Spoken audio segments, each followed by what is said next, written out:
इसलिए दावा कर रहे हैं कि आप ही पूछते रहे हैं कि आप तो पिछली बार बसपा के एमपी थे, पूछा था कि नहीं पूछा था।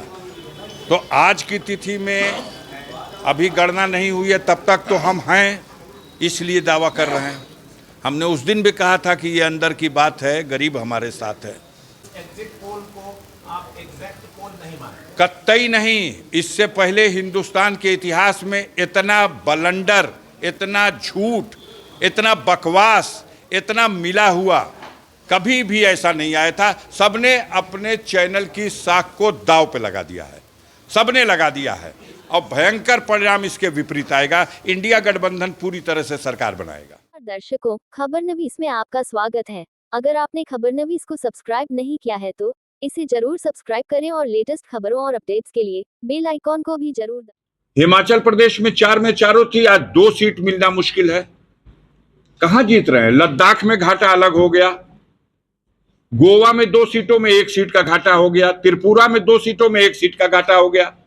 पूरे देश के पैमाने पे जोड़ देने के बाद किसी भी तरह से पूरा एनडीए 220, 225, 230, इससे ज्यादा नहीं, और किसी भी दशा में 300 से अधिक सीटें लेकर के इंडिया गठबंधन आ रहा है। जो लोग अलग हैं इसके अलावा 15 सीट 17 सीट जो लेकर के आ जाए जगन मोहन रेड्डी, वो बीजेपी के कतार में बैठने वाले नहीं, और शायद 3 सीट 4 सीट लेकर के चंद्रशेखर राव आ जाए तेलंगाना से, वो भी इनके साथ बैठने वाले नहीं।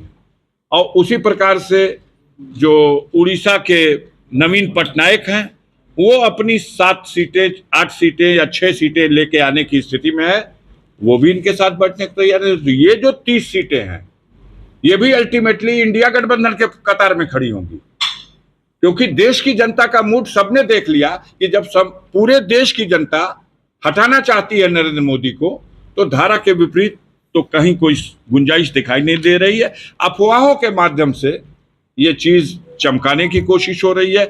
अब गाजीपुर की जनता तो उसके पास एक ही पैमाना है कि वो गाजीपुर को भी भैया उसी में गिन दिए सब। हम कहा इसी से अंदाजा लगा लो पूरे देश में क्या हुआ है। भदोही की सीट हलाहल जीत गया। अब कह रहे हैं लोग कि वहां चुनाव चिन्ह पत्ती थी, साइकिल नहीं थी।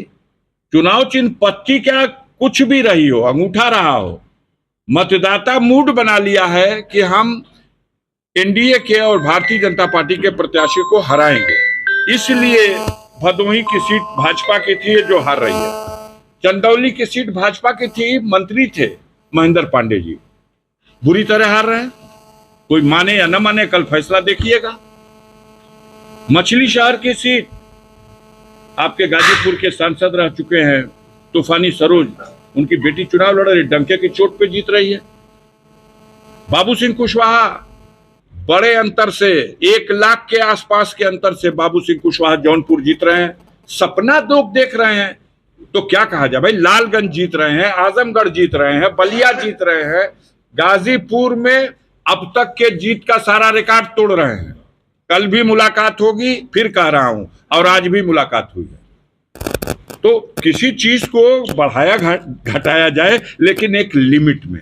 बहरहाल किसी वजह से, किसी और कारणों से, हमने एक खबर पढ़ी थी जिसमें साफ तौर से माननीय मंत्री जी लिखा था 10 अरब रुपया भारत सरकार के खजाने से निकाला गया है और मीडिया बंधुओं की सेवा में विज्ञापन के लिए दिया गया है। तो इस तरह की उम्मीद तो थी कि ऐसा कोई आएगा चमकता हुआ, लेकिन अब कल है, हम लोगों को कोई इससे बहुत नुकसान नहीं होने वाला है। आम जनता भ्रमित हो रही है, आम जनता के साथ धोखा हो रहा है, और मीडिया की विश्वसनीयता पर धब्बा लग रहा है। इसलिए मेरा अनुरोध है कि सही खबरें चलाइए और सही खबरों का पता कीजिए। चौथे स्तंभ की हैसियत से देश में अपनी भूमिका निभाइए। देश संकट की स्थिति में है, इसको और संकट में न डालिए। बहुत बहुत धन्यवाद। 1 मिनट माननीय विधायक जी। और